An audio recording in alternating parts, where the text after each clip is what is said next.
पुण्यातल्या पौंड कोर्टामध्ये मनोरमा खेडकर यांना हजर करण्यात आलेला आहे। शेतकऱ्याला बंदूक दाखवत धमकावल्याप्रकरणी मनोरमा खेडकर यांना 2 दिवसांची पोलीस कोठडी सुनावण्यात आली होती। त्याची मुदत आज संपली आहे, त्यामुळे त्यांना पुन्हा एकदा कोर्टात हजर करण्यात आलं।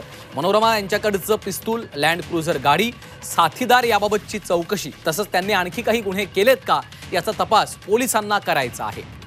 खेडकरांची पोलीस कोठडी आज संपत आहे। मनोरमा खेडकर यांना पौंड कोर्टात हजर करण्यात आलेलं आहे।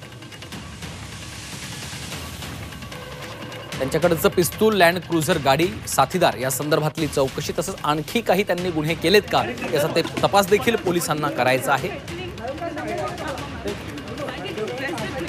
मनोरमा खेडकर यांना पौंड कोर्टात हजर करण्यात आलेलं आहे। खेडकरांना वाढीव पोलीस कोठडी मिळणार का याकडे देखील आता लक्ष लागलेलं आहे। शेतकऱ्याला धमकावल्याप्रकरणी मनोरमा खेडकर अटकेत आहेत।